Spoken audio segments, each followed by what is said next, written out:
Quero convidar você, querido, a abrir a sua Bíblia, o livro de Mateus, no capítulo 20. E eu quero fazer uma reflexão aqui no texto de Mateus. Quem está lendo a Bíblia aí, diga amém. Aleluia. Quem está lendo a Bíblia toda no ano aí, já está lá pelo livro de Salmos, diga amém. Tá fraco esse amém, né? Olha,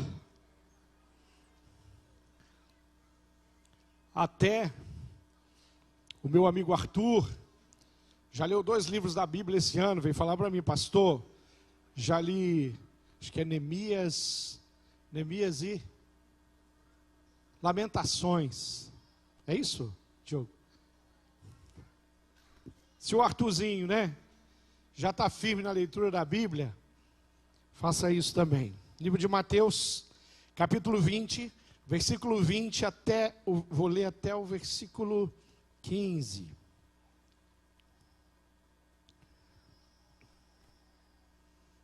Até o 16.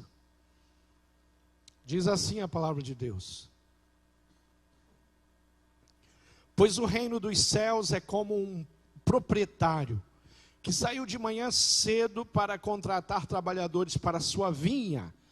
Ele combinou pagar-lhe 1 denário pelo dia e mandou-os para a sua vinha. Por volta das 9 horas da manhã, ele saiu e viu outros que estavam desocupados na praça.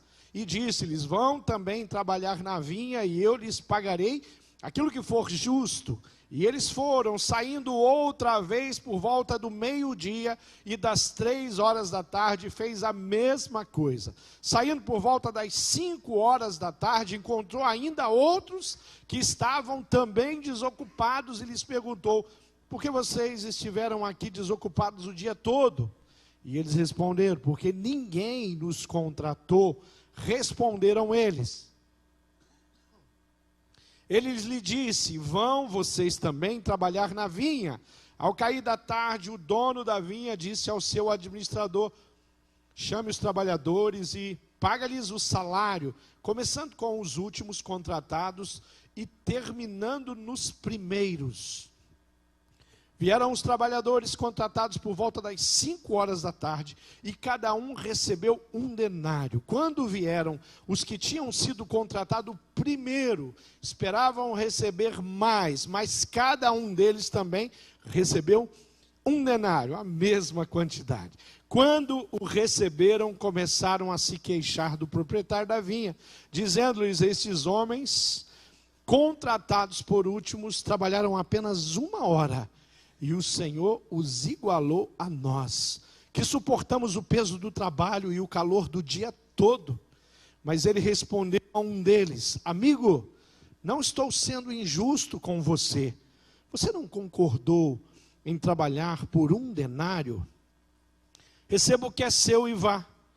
Eu quero dar ao que foi contratado por último o mesmo que lhe dei. Não tenho o direito de fazer o que quero com o meu dinheiro, ou você está com inveja, porque eu sou generoso. Assim os últimos serão primeiros, e os primeiros serão os últimos. Querido, se tem uma parábola que não é difícil, nada complicado de entender, é essa parábola. Quando nós lemos, quando nós estudamos as parábolas na palavra de Deus, na Bíblia Sagrada, nós sempre temos que usar a própria Bíblia para nos ajudar a chegar no sentido real daquela parábola. E tem parábola que você começa a ler, você começa a ficar confuso, você precisa fazer anotações, porque você vai ter que talvez buscar ali uma orientação, um comentário bíblico, ou alguém que está perto de você, que tenha uma bagagem, um conhecimento bíblico maior. Mas tem algumas parábolas que você lê, parar e prestar atenção, você vai conseguir facilmente decifrar. Lembrando que a Bíblia sempre na sequência, ela tem outros textos, ela tem outras parábolas, e você vai perceber que Jesus usava das parábolas, e ele às vezes repetia, ele mudava um elemento, como por exemplo, a parábola da moeda perdida, como a parábola da ovelha perdida, como a parábola do filho pródigo. Quando você coloca elas, alinha essas parábolas, você vai entender. Algumas parábolas, elas precisam sim de ser confirmado. Alguns textos bíblicos precisam ser confirmados pela própria Bíblia. Por isso que conhecer a Bíblia, ler a Bíblia, nos protege de cair em doutrinas furadas, doutrinas ruins, doutrinas pobres, invencionices de igrejas, de denominações, de teólogos, uma posição, às vezes, que é algo que aquele teólogo, ou aquele outro grupo, ou aquela outra denominação, ela prega e ela ensina daquele jeito. A palavra de Deus nos protege, mesmo quando nós ouvimos algo que é diferente daquilo que cremos, e nós temos o conhecimento da palavra, às vezes nós não somos capazes de dizer, eles estão errados. E você simplesmente falar uma possibilidade. Pode ser menor do que aquela que eu creio, mas existe uma possibilidade. E quando você estuda a Bíblia é assim, por quê? Porque a Bíblia é um livro de revelações. É um livro de revelações que começou a ser escrito há 3.400 anos atrás. E terminou de ser escrito aproximadamente 2.000 anos atrás. Então, nós já temos aí 2.000 anos de história dos últimos escritos desse livro. Mas um livro que foi escrito e começou a ser escrito há 3.400 anos atrás, é um livro que continua trazendo ensinamentos perfeitos, continua revelando, continua mostrando o amor de Deus para nós. E essa parábola é uma parábola muito especial. Primeiro, coisa que eu quero que você entenda nessa parábola é que existe aqui, nessa parábola, uma espécie de convite especial do Senhor para a vinha. Muito simples de você entender que o Senhor da vinha aqui é o próprio Deus. A casa, a vinha, ele está falando, é do reino dele. E aí você vê que o Senhor da vinha, ele sai bem cedo. Ele começa bem cedo. O plano de amor de Deus está lá nos fundamentos de todas as coisas. E bem cedo ele sai de casa para buscar trabalhadores. Eu, particularmente, meditando, eu gostei muito dessa definição. Gostei muito de ser chamado assim, trabalhadores. A gente está sempre usando ali, pela própria motivação, a própria Bíblia nos ensina, nos capacita, nos motiva a chamar. Nós somos os filhos de Deus, salvos, filhos por adoção. Nós somos aquela geração eleita que Pedro vai nos revelar. Nós somos aquela família, pregamos sobre isso já há uns 3 domingos atrás. Nós somos tudo isso, mas nesse texto nós somos trabalhadores que estão por aí. Nós estamos por aí e o Senhor nos encontrou desocupados. Uma forma diferente de mostrar. A Bíblia fala que nós éramos perdidos. Nós não tínhamos oportunidades. Aí o Senhor, pela misericórdia dele, foi lá e nos buscou e nos trouxe.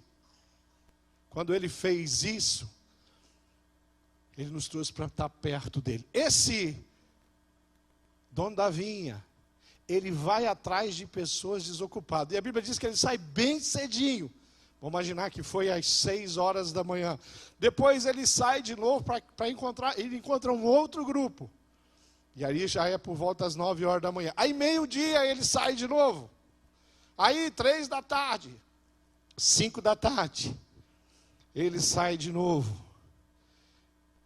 E todas as vezes que ele vai, ele traz as pessoas.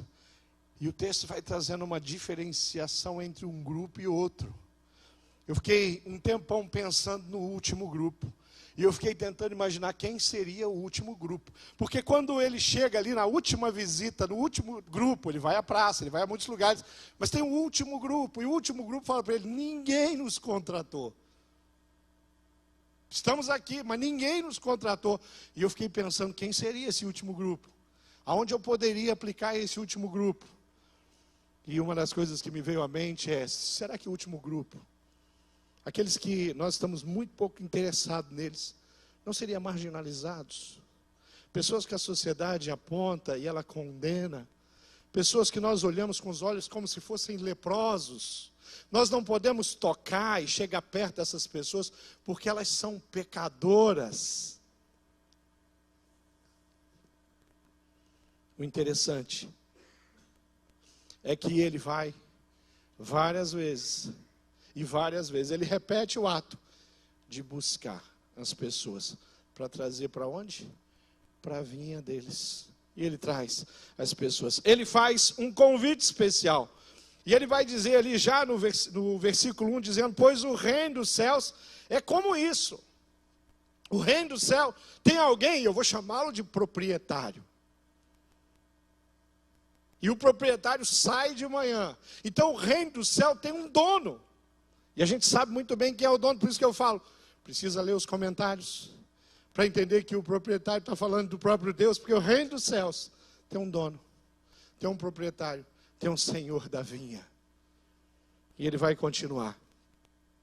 E quando eu pego essa parábola, eu consigo ver o quanto a graça do Senhor Jesus está nela, da primeira letra à última letra. A graça de um Senhor Jesus que vai lá e convida para a vinha dele. Vamos pensar na questão do trabalhador que precisa de sustento. Aquela sociedade, ela era, vamos dizer, subdividida em alguns grupos. Então, tinham homens naquela sociedade que tinham posses. Eles tinham recursos. Tinham outro grupo de pessoas que eram escravos. O escravo não recebia um denário pelo seu dia de trabalho. Porque um denário aqui significa um dia de trabalho, mas um denário aqui, nesse contexto, nessa parábola, significa a salvação que o Senhor Jesus, o pagamento dele, ele vai buscar, traz para a vinha dele e paga um denário. A gente sabe que o preço foi pago, acabamos de participar da ceia, e esse denário é a salvação. Mas presta atenção comigo, tem aquele grupo, que são pessoas que têm posse, e ela precisa também do favor, do cuidado, ela precisa, inclusive dos trabalhadores. Tem um outro grupo, que são os escravos, não recebiam denário. Mas os escravos, na sociedade ali, é um grupo que tinha também um certo privilégio. Não lhes faltava nada. Eles eram alimentados e cuidados. Tudo que eles precisavam, eles tinham. Quando você pensar nesse escravo aqui, da época de Jesus, não pense que ele é alguém que está amarrado num toco, recebendo, simplesmente existiam, inclusive, leis onde o Senhor podia puni-lo, mas ele está trabalhando, ele está servindo. O escravo cuida das coisas do dono da vinha, ele cuida da família. O escravo é quem educa os filhos do dono da vinha, do Senhor, daquele que tem posse. E tem um terceiro grupo, esses que precisam de uma oportunidade de trabalhar durante aquele dia. Eles são livres, mas eles são diaristas. E para comer, eles precisavam do denário. E um denário era suficiente para se manter, para se alimentar, para cuidar ali da sua família. Quando a gente observa isso, a gente vê essa graça participando aqui de uma forma muito grande, onde a graça do Senhor é o convite, a graça do Senhor é Ele abrir as portas da vinha para a gente poder participar. O Senhor nos chamou para vir viver com Ele, trabalhar com Ele. Ele nos chamou para sermos testemunhas dEle. Ele nos chamou para participar de uma obra. Então, você pode falar, o que nós somos? Nós somos cristãos. O que nós somos? Nós somos servos de Deus. O que nós somos? Nós somos salvos. O que nós somos? Nós somos a igreja do Senhor. Nós somos uma família, nós somos a geração eleita, mas nós somos trabalhadores. Que coisa boa! A casa do Senhor não é um lugar onde o Senhor nos deixa o dia inteiro sem fazer nada. E pela manhã Ele serve o café da manhã. Aí você passa a manhã inteira sem fazer nada. Na hora do almoço, Ele serve o almoço. Passa a tarde inteira, sem fazer nada. No final da tarde Ele serve um café, do estilo o café de Jaraguá do Sul. E aí à noite Ele ainda te serve uma janta. E o que você fez durante todo o dia? Nada. Que o meu Deus é bom. Eu sou filho dele. Eu sou filho do rei. Então eu não faço nada, ainda ganho uma chave. Não. O que a gente percebe aqui é que Ele tem uma vinha e que Ele nos chama para ser cooperadores e trabalhadores. Ele vai nos salvando e vai nos colocando a oportunidade de servir. Somos chamados para testemunhar e quando nós somos testemunha de Cristo, nós falamos daquilo que nós ouvimos. Trabalhar na vinha do Senhor é falar daquilo que nós ouvimos, ou aquilo que nós vemos, aquilo que está diante de nós. João 20, 25 diz: então os outros discípulos disseram a Tomé: nós vimos o Senhor. E ele respondeu: se eu não vir o sinal dos pregos nas mãos dele, e não tocar ali com o meu dedo, e também não puser a minha mão no lado dele, eu não vou crer. Atos 7, 56 diz assim: então disse: olhem, eu estou vendo o céu aberto e o Filho do Homem em pé ao lado direito de Deus. E Apocalipse 1:2 diz: João contou tudo o que viu, e aqui está o que ele contou a respeito da mensagem de Deus e da verdade revelada por Jesus Cristo. Tudo aquilo que ele viu, tudo aquilo que Deus descortinou diante dele, o trabalhador está ali para ver, para enxergar, para perceber. Tudo aquilo que ouviu, 1 João 1,3 diz: contamos a vocês aquilo que vimos e aquilo que ouvimos, para que vocês estejam unidos conosco, assim como nós estamos unidos com o Pai e com Jesus, o seu Filho. João 4,42 diz: eles diziam à mulher: agora não é mais por causa do que você disse que nós cremos, mas porque nós mesmos ouvimos falar.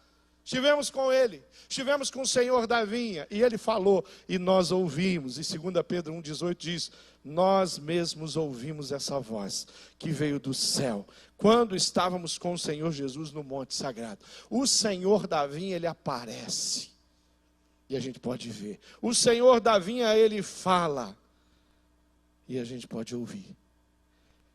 E nós falamos daquilo que nós vivemos. Atos 1,11 diz: e disseram: homens da Galileia, por que vocês estão aí olhando para o céu? Esse Jesus que estava com vocês e que foi levado para o céu, ele voltará do mesmo modo que vocês viram ele subir. Da mesma forma como vocês viram ele subir, ele vai descer. E nós não vamos parar de contar isso. 1 Timóteo 1,12 diz: e por isso que sofro essas coisas, mas eu ainda tenho muita confiança, pois sei em quem tenho Cristo. Estou bem certo de que Ele é poderoso para guardar até aquele dia tudo aquilo que Ele me confiou. Eu estou bem certo para guardar. Sabe o que significa isso? Para viver, para experimentar. Sabe qual é o jeito que o trabalhador vive? Cumprindo as ordenanças diante da vontade do Pai, do projeto que Ele tem. O Espírito Santo de Deus nos deu o poder para servi-lo como testemunha de Cristo, acima de tudo e acima de coisa. Uma outra coisa interessante aqui é que o Senhor da vinha tinha a soberania. Muito interessante o coração daqueles homens. E quando você humanamente olha e avalia, fala assim: espera aí, deixa eu ver se eu entendi. Imagina o sindicato se apresentando e falando assim: espera aí, quem começou a trabalhar às 8 e saiu às 6, vai ganhar a mesma coisa de quem começou a trabalhar às 5 e só trabalhou 1 hora? Então tem uns que trabalharam 8 horas, outros trabalharam 6 horas, outros trabalhavam... E tem alguns aí que trabalharam apenas 1 hora e eles receberam do Senhor a mesma porção. Sabe quando a gente se sente melhor do que as outras pessoas? Sabe quando a gente faz algumas declarações, talvez você já tenha feito, e eu posso confessar o meu pecado aqui algumas vezes, diante de algumas circunstâncias, eu já fiz. Eu falei: esse cara aí não merece receber a salvação. Fernandinho Beiramar, ele é formado em teologia. Fernandinho Beiramar recebeu discipulado durante muito tempo. Fernandinho Beiramar teve alguém que pagou o curso dele. O curso dele não foi o governo que pagou. Foi a igreja do Senhor Jesus que pagou o curso que ele fez. O Fernandinho Beiramar, onde ele estava, ele não podia sair na hora que ia ter o culto e vir, ele não tinha essa liberdade. Então, aquela equipe ia para lá, um dos missionários, chamado Luiz Carlos, muito amigo meu, ele simplesmente saía deixava o culto, ele ia lá na cela do Fernandinho Beiramar. E lá ele ministrava e pregava, e o Fernandinho Beiramar tinha 2.000 perguntas para fazer, porque ele estava estudando, e ele é, sim, uma pessoa muito capaz e inteligente, que escolheu usar a inteligência, a capacidade. Sabe alguém acima da média? Com um cérebro privilegiado, uma capacidade muito grande, ele usou isso para o mal. Mas quando a mídia descobriu que tinha uma igreja ministrando o coração do Fernandinho Beiramar, dando um atendimento VIP para ele dentro de uma cadeia federal, deu um rebu. E a igreja que estava envolvida com isso sofreu algumas retaliações. Sabe por quê? Porque nós somos melhores do que o Fernandinho Beiramar. Nós pensamos assim: crescer na palavra é você poder chegar diante do Pai, se colocar diante dele e falar assim: Senhor, por favor, me ajuda, porque eu não sou capaz. Se um dia Jesus falou, olha, bom é o Pai, o que eu vou falar? Você fala assim: pastor Tunalo, o senhor é um homem bom. E eu posso afirmar para você, bom é Jesus. Porque sem Jesus, não tem chance para esse tipo de gente no meu coração. Sem entender o amor que Deus revelou pelas nossas vidas, eu vou sempre declarar: bandido bom é bandido morto. Porque eu nunca estou focado no bandido, eu estou sempre focado naquilo que ele produziu. Só que eu esqueço que eu fui perdoado, que eu fui restaurado, e que eu nunca fui merecedor da salvação que recebi em Cristo Jesus. Então, talvez eu não esteja na lista daqueles que chegaram na última hora. Quem sabe eu estou mais ali pelo meio. Quem sabe você, melhor que eu, está lá mais na ponta, lá. Quem sabe você começou já no início do dia, foi um dos primeiros a ser alcançado. Você faz parte daquele povo escolhido. A salvação chegou primeiro para você, porque você faz parte daquele povo, mas eu sou gentil. Então para mim chegou depois. Mas sabe o que é interessante? Não existe um céu para o povo hebreu e um céu para o povo gentil. Como não existe um céu para você e um céu para criminosos, alcançados. Quando nós olhamos isso e vemos a maneira como essa parábola trabalha, e a gente olha o coração daqueles homens ali, uma coisa nós não temos dúvida, e às vezes nós temos que afirmar e reafirmar para mim. Quando eu falo assim, Deus é justo, como assim justiça? O cara trabalhou o dia inteiro, de sol a sol, ganhou um denário, e o outro trabalhou 1 horinha, já no final do dia, já a sombra, e ganhou um denário também. Eu cometi uma imensidão de pecado, você não cometeu a imensidão de pecado. Eu recebo salvação em Cristo Jesus, e você recebe também. Eu não sou criminoso, eu nunca matei ninguém, mas eu recebi a salvação, porque eu também sou pecador. Mas você é um criminoso, você matou pessoas, mas você recebe a salvação também. Uma coisa eu nunca posso deixar de afirmar de todo o meu coração: eu não posso deixar de afirmar que Deus é justo. Sabe onde está a justiça nesse texto? Ele prometeu um denário para o Daniel. E ele prometeu um denário para a Dani e para o Carlos. E ele pagou um denário para o Daniel e pagou a justiça dele. O que ele prometeu, ele fez e ele cumpriu. E a Bíblia diz que tudo que Deus faz, ele cumpre. Aqui nós temos um Deus soberano. Interessante que ele tem uma resposta muito objetiva. Os homens estão falando: peraí, será que isso é justo? Ele fala assim: o dinheiro é meu, e eu distribuo ele do jeito que eu quero. Do jeito que eu quero, porque eu sou o dono. Eu sou o dono de todas as coisas. Ele é soberano. E ele é bom e misericordioso. Porque todos receberam a misericórdia do Senhor, porque sem um denário, eles não tinham como sobreviver. Eles não tinham como ter vida sem o dinheiro para poder se alimentar, para poder se sustentar. E a bondade dele é tão grande, que os mais miseráveis dessa história receberam da sua misericórdia, e a misericórdia do Senhor dura para sempre. Deuteronômio 24:15 diz assim, pague o salário dele no mesmo dia, antes do pôr do sol, pois ele é pobre e espera ansioso pelo dinheiro. Se você não pagar, ele gritará a Deus, o Senhor, contra você, e você será culpado de pecado. Isso aqui é uma lei, é uma regra. Falou, pague o salário, e pague o salário. Como é que Moisés está determinando em Deuteronômio 24? Antes do dia terminar, não pague amanhã o salário, pague hoje, porque ele precisa comer hoje. Quanto que Deus, na história, paga o salário? No final do dia ele dá o salário. Deus usando de um amor muito grande. Mas sabe o que está por trás dessa história aqui? E eu preciso olhar para o meu coração e ver se isso existe dentro de mim. Na realidade eu fiquei com inveja. Como assim que ele recebeu a mesma quantidade que eu? Como assim? Sabe por quê? Porque eu não estou de olho naquilo que eu recebi, eu estou de olho naquilo que o outro recebeu. É muito mais fácil eu olhar para o que o outro recebeu do que para aquilo que eu recebi. É mais fácil eu olhar para o carro do meu irmão do que para o meu. Ele vai falar, Deus me deu um carro. A gente só não inveja o irmão quando ele está doente. Quando ele está doente, a gente não inveja. Eu queria ter essa doença também. Não é? Meu sonho. Eu ficar doente igual o irmão. Mas a gente tem uma capacidade de olhar. E a gente inveja tudo. E o nosso coração é assim, por isso que a ceia precisa ser repetida. Por isso que a gente precisa examinar o nosso coração de vez em vez, sabe, sempre. A gente precisa fazer isso, voltar lá na cruz e falar, Pai, vê se há em mim aqui alguma coisa que não está de acordo com o teu coração.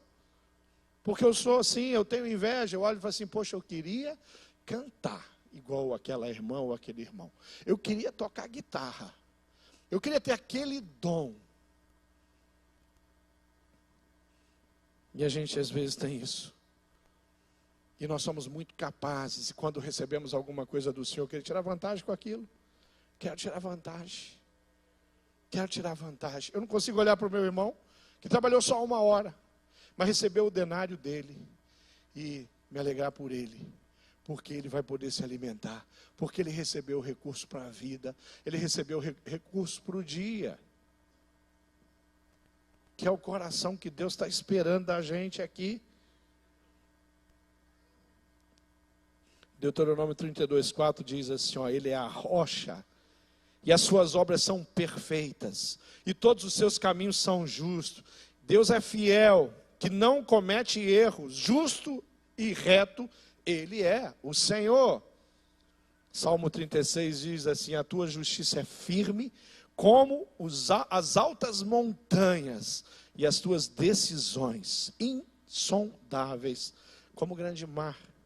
Tu, Senhor, preservas tanto os homens quanto os animais. A bênção do Senhor está sobre tudo e sobre todos. E Ele é o Senhor da vinha, o administrador de tudo isso. Esses 3 tipos de homens aqui mostram como a sociedade é.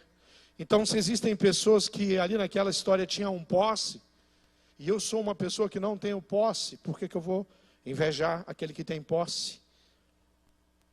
Se naquela sociedade existem pessoas que vivem de uma forma diferente de mim, por que eu vou invejar a maneira como eles vivem? Por que eu não vou viver em sintonia com esse Deus?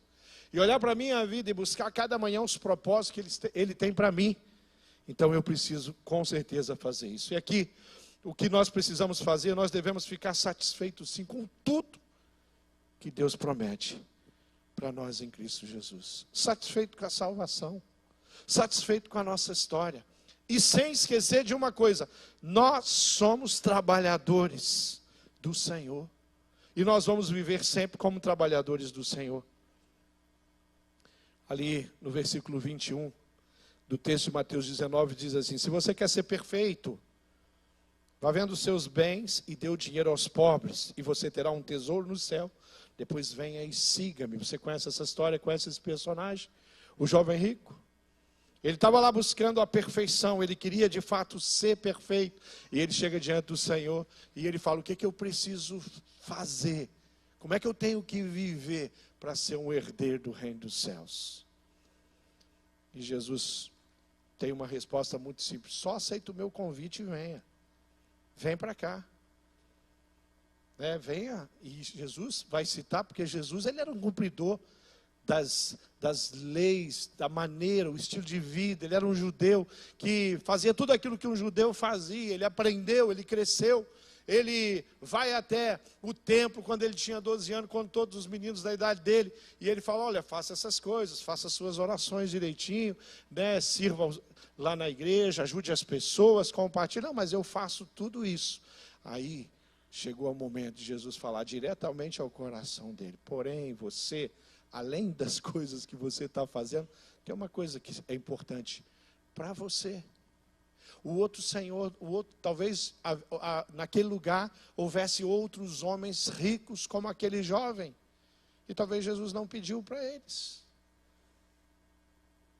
Jesus não pediu para José de Arimateia vender tudo que ele tinha, inclusive o recurso que ele tinha, o patrimônio, os valores que ele tinha, serve Jesus na sua morte. Ele não pede para nenhum homem vender tudo que tinha, não pede para o centurião. Ele não está preocupado com o quanto aquele centurião tinha. Ele tinha servos, o servo estava doente, era um homem de posse. Jesus não está preocupado com isso. Jesus, pelo contrário, não toca em quem ele era, o que ele tinha. Olha para ele e fala assim: rapaz, eu não tinha ainda encontrado em Israel uma fé semelhante à sua, igual à sua fé. Porque o centurião talvez não precisava vender tudo que tinha, porque talvez tudo que ele tivesse, tudo que ele tinha já pertencia ao Senhor. O que a gente precisa entender nessa história aqui é que nós somos os trabalhadores. O que nós precisamos entender é que o Senhor nos chamou para trabalhar na vinha dele. O que nós precisamos entender é que na vinha do Senhor tem todas as ferramentas que a gente precisava ou precisa para trabalhar. Na vinha do Senhor é Ele quem vai dizer como nós vamos trabalhar, que ferramentas nós vamos usar, como que nós vamos podar, em que tempo nós vamos podar ali as plantas, e quando nós vamos colher, quando nós vamos plantar. Na vinha do Senhor é Ele que dá o tempo. É Ele que, e continua sendo assim, desse jeito. Mas na vinha do Senhor existem pessoas que Ele chamou e Ele convidou. E quem sabe Ele já te convidou e falou: vem para cá. Vem para cá. Não importa como você está. Não importa em que hora do dia você se encontra. Não importa que tipo de pecado você cometeu. Não importa isso. Importa que eu tenho um convite para você. Venha trabalhar. Talvez o que Deus fala para a gente é falar assim: olha, se desprenda de todas as coisas que faz com que você continue lá na praça desocupado. Deixa de ser um desocupado e venha ser um ocupado. Venha para a vinha. Na vinha do Senhor, queridos, que nós experimentamos hoje, nós somos sim testemunhas de Cristo. Na vinha do Senhor, nós falamos do amor de Deus, compartilhamos e vivemos o amor de Deus. Na vinha do Senhor, nós trabalhamos para a indústria, nós trabalhamos para o comércio, nós trabalhamos para o governo, nós trabalhamos para empresários dos mais qualquer tipo de área aí, seja na construção civil, ou seja na rede de saúde, não importa onde. Na vinha do Senhor nós trabalhamos com uma integridade e uma dignidade, e assim é que nós representamos Cristo em todos os lugares. Onde nós estamos? Na vinha do Senhor, nós trazemos para o Senhor os trabalhadores. Nós ajuntamos mais trabalhadores. Na vinha do Senhor nós ajudamos o trabalhador que está ao nosso lado a crescer. Quando nós testemunhamos, quando nós vivemos, quando nós discipulamos. Quando eu olho a grande comissão e eu vejo a maneira como Deus nos dá a oportunidade, eu fico de fato impressionado, porque lá na grande comissão ele fala assim: olha, eu escolhi você, agora você vai, você prega o evangelho, você dê fruto, porque você é um trabalhador. Que privilégio que eu tenho de ser um trabalhador. E os trabalhadores têm que enfrentar o sol, os trabalhadores têm que enfrentar o frio, né? Essa semana até Jaraguá fez frio. né? Chegou a época do frio. Na vinha do Senhor nós temos que enfrentar as pedras pelo caminho, porque Deus não nos poupou disso. Na vinha do Senhor nós temos que conviver com trabalhadores que não estão ouvindo a voz de Deus da maneira como eles deveriam ouvir. Na vinha do Senhor nós temos que buscar o Senhor constantemente para que o mover de Deus possa acontecer de uma forma extraordinária. Você pode ser uma pessoa que faz parte desse projeto chamado igreja, mas viver cheio de você mesmo. Mas você também pode ser uma pessoa que tem um coração cheio de humildade. E um coração cheio de humildade sabe quem é o Senhor. Um coração orgulhoso não sabe quem é o Senhor. Um coração humilde sabe quem é o dono da vinha. Um coração orgulhoso quer ser o dono da vinha. Na vinha do Senhor, na casa do Senhor, diante do Senhor como um trabalhador, Deus espera que você seja grato e não fique olhando quanto o outro recebeu, qual é o dom que o outro recebeu, qual é os recursos que Deus colocou na vida do seu irmão. Ele só quer que você seja grato. Grato pelo quê? Porque eu fui escolhido. Olha que privilégio ser escolhido. Eu fui escolhido, mas eu mesmo. Senhor, eu tenho certeza que o Senhor quer que eu vá ser um trabalhador da sua vinha. O Senhor me conhece. E o Senhor fala, eu quero você, desse jeito. Com todos esses problemas aí que você tem. Com todos esses medos que você tem. Com todos os orgulhos que você já conseguiu apresentar durante a sua vida. Você precisa ser grato, porque você foi escolhido para ser um trabalhador. Na vinha do Senhor, o Senhor espera que você trabalhe. Muito simples. Na vinha do Senhor eu trabalho. Querido, quando eu falo em trabalho, quando eu falo em igreja, talvez você fale assim, eu preciso assumir um cargo na igreja. Olha, se você pegar toda a estrutura da liderança, os trabalhadores da igreja, não é cargo que define eles. Nós não temos tantos cargos assim. Não é um conglomerado de cargos a igreja. A igreja é um conglomerado de servos.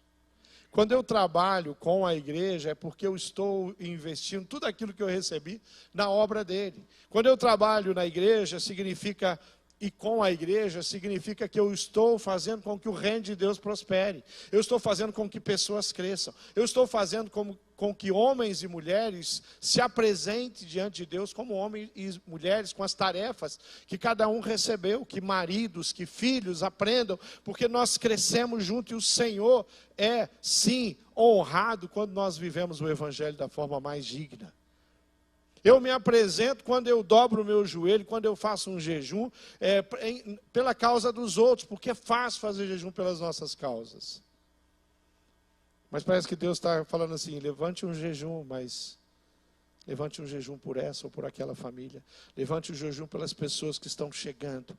Levante um jejum pelas pessoas que ainda não conseguiram abandonar os seus pecados, os seus vícios. Caminhe ao lado dessas pessoas. Se reúna, se encontra, tenha uma vida de comunhão. Porque na vinha do Senhor, um trabalhador não trabalha sozinho. Qual é a empresa? Em Jaraguá do Sul, em Guaramirim, que capacita você ao negócio seguinte. Você só olha para o seu trabalho e para frente. Não olhe para o lado. Não importa se tem um profissional do seu lado. Imagina nessas metalúrgicas que tem aqui. Né, Johnny?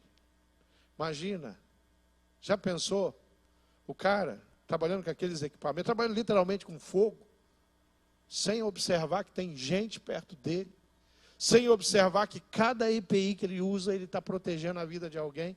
Não, esquece os outros, o importante é a produção.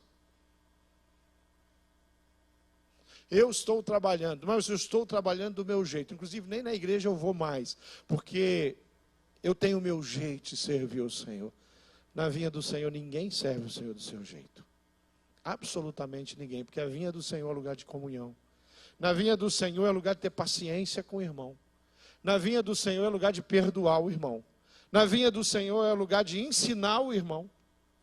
Na vinha do Senhor é o lugar que às vezes você precisa desenhar, porque falar não vai mais resolver, porque você já falou várias vezes. Então, peraí, deixa eu desenhar então para o meu irmão entender que ele pode ter uma performance de servo muito melhor que isso. Então, querido, deixa Deus trabalhar o seu coração e se envolva. Pergunte como. Tem muita gente que é adorador dos seus problemas. Sabe o que eu digo quando uma pessoa é adoradora do problema dela? É porque ela não faz mais nada para abençoar os outros. Porque ela só consegue enxergar o problema dela. Só consegue enxergar o problema dela. E aí ela consome todo o dia dela, todo o pensamento dela, todo o sentimento dela, toda a oração que ela faz tem a ver com o problema dela. Essa pessoa conseguiu entrar num clausuro e a vida ficou muito difícil para ela. Ficou muito sem graça viver desse jeito nessa vinha. Tem gente na vinha. Você não está sozinho, mas só que você resolveu não enxergar as pessoas que estão ao seu lado. Na vinha do Senhor, a gente trabalha um pelo outro. Na vinha do Senhor, os outros são superiores a mim. Na vinha do Senhor, eu vim para trabalhar para os outros, servir os outros. Jesus disse que veio para servir e não para ser servido. Quem quer ser servido se torna um grande problema na vinha. Um grande problema na vinha. Quem quer ser servido está sentado na praça.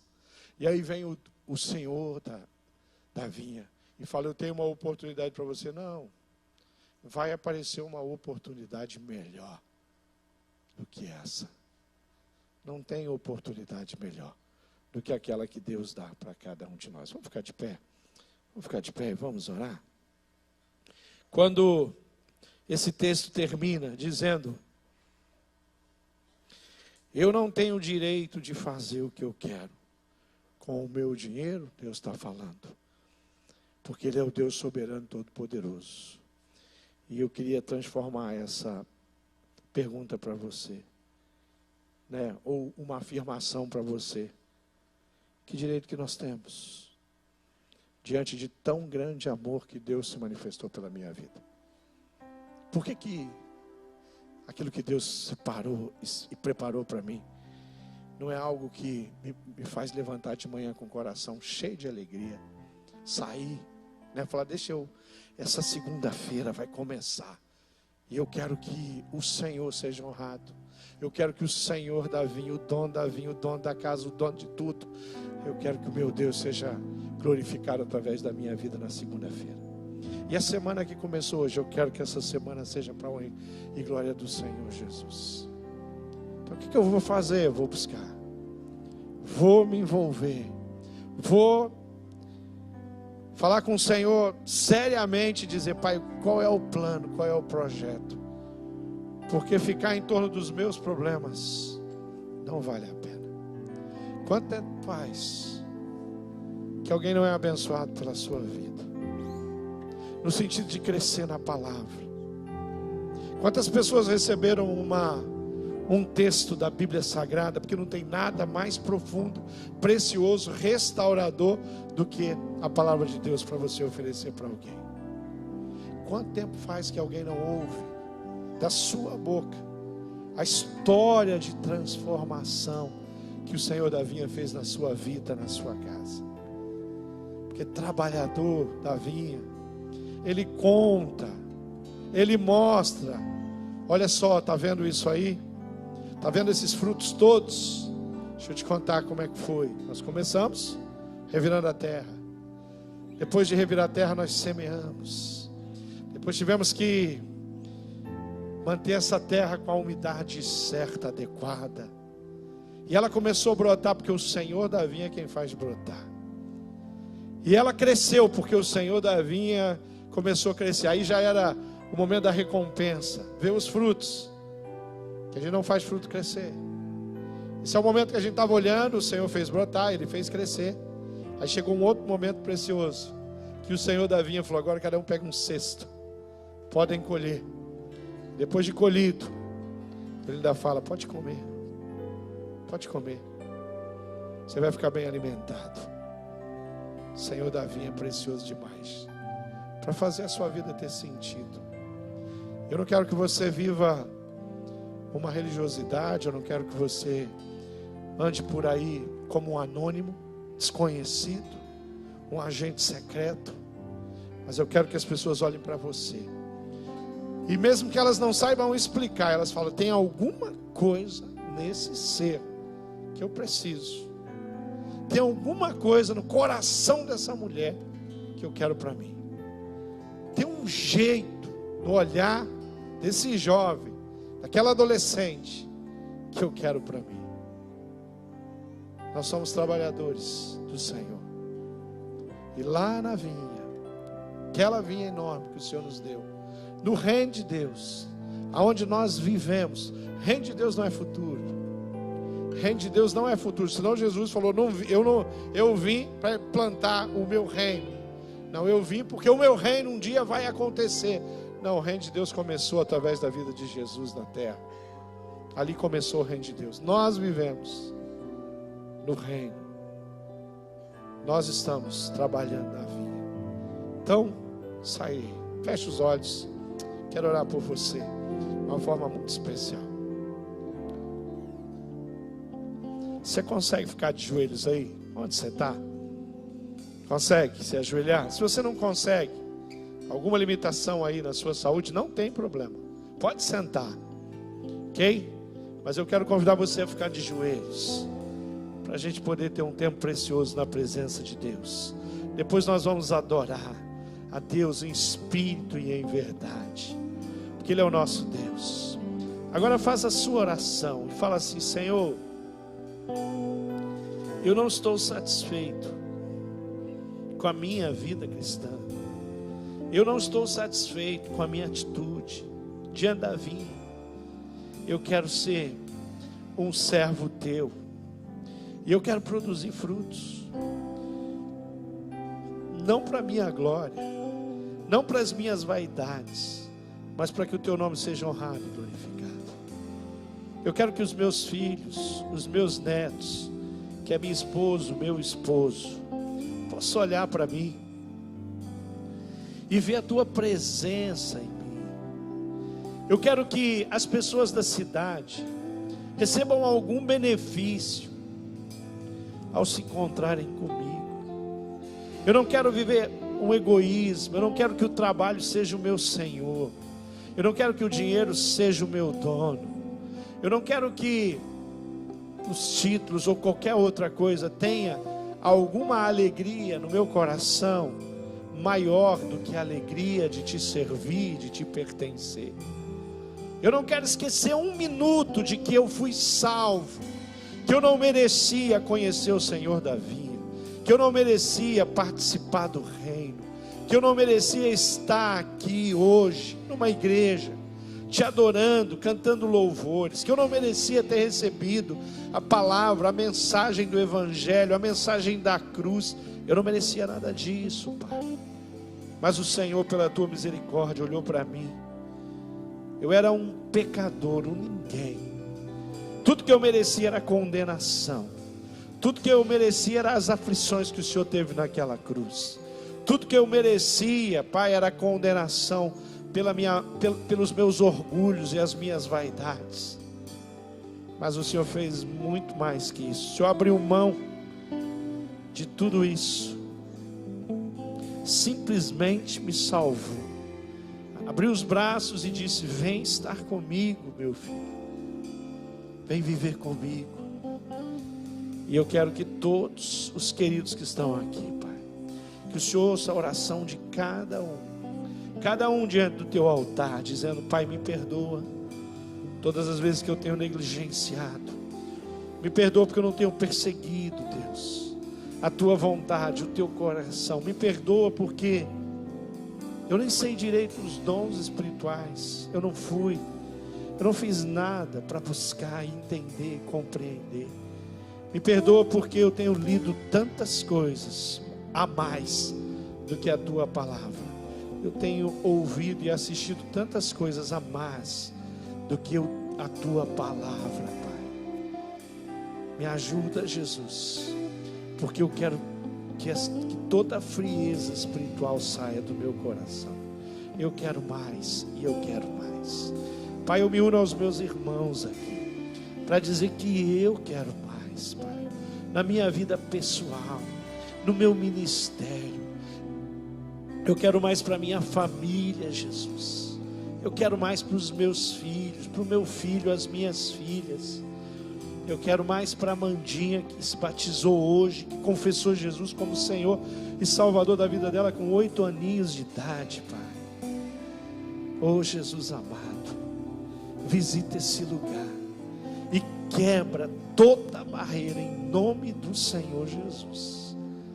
Essa é a minha oração, pedindo perdão, reconhecendo junto com os meus irmãos, nós somos pecadores, Pai, mas pecadores convidados para participar da vinha, pecadores perdoados, pecadores que receberam um convite de salvação.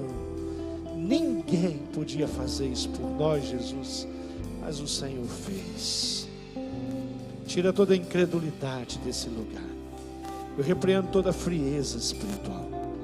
Pai, se tem alguém aqui, em nome de Jesus, com algum domínio de Satanás, com alguma legalidade de Satanás, visita agora, Pai. Eu peço que qualquer demônio que tenha algum poder sobre a vida de qualquer um aqui, saia em nome do Senhor Jesus. Se há uma trava nos olhos de alguém aqui, Pai, Pai, começa a derrubar as escamas, para que eles possam ver a tua glória, Pai. Se tem alguém aqui seduzido por algum pecado, e essa pessoa acha por alguma razão que esse pecado é maior do que o teu poder e o teu amor, muda a mentalidade. O diabo pode ser maior que nós, mas não se compara a nada, nem os teus anjos, Deus, nem os teus anjos, Pai, até os teus anjos. O reino das trevas precisa recuar. Então visita esse lugar com santidade, visite esse lugar com restauração. Cura, Pai, as pessoas em nome de Jesus agora. Cura, Deus, de toda maldade, todo pecado, de toda injustiça, de toda falta de visão, Pai. Abre os nossos olhos, gera uma irmandade nesse lugar, gera uma comunhão plena, uma koinonia, um querigma, Pai, uma shekinah que vem do céu nesse lugar. Esse é o meu desejo, é o desejo dos meus irmãos, e nós oramos em teu nome, falando contigo que é o nosso Salvador, aquele que fez a diferença. Oramos assim e oramos em nome de Jesus. Amém. Vamos adorar, querido. Vamos adorar de coração. O único que é digno de receber o teu melhor louvor, a honra e a glória, a força e o poder, ao Rei eterno, imortal, invisível, mais real, a Ele ministramos o louvor, ao único que é digno, ao único que é digno de receber a honra e a glória, a força e o poder, ao Rei eterno, imortal, invisível, mais real, a Ele ministramos o... Levante as suas mãos em adoração, coroamos, coroamos a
nessa noite. Enche-me do teu poder, pois de ti eu quero ser. Espírito, enche as minhas mãos, levante bem alto.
Espírito.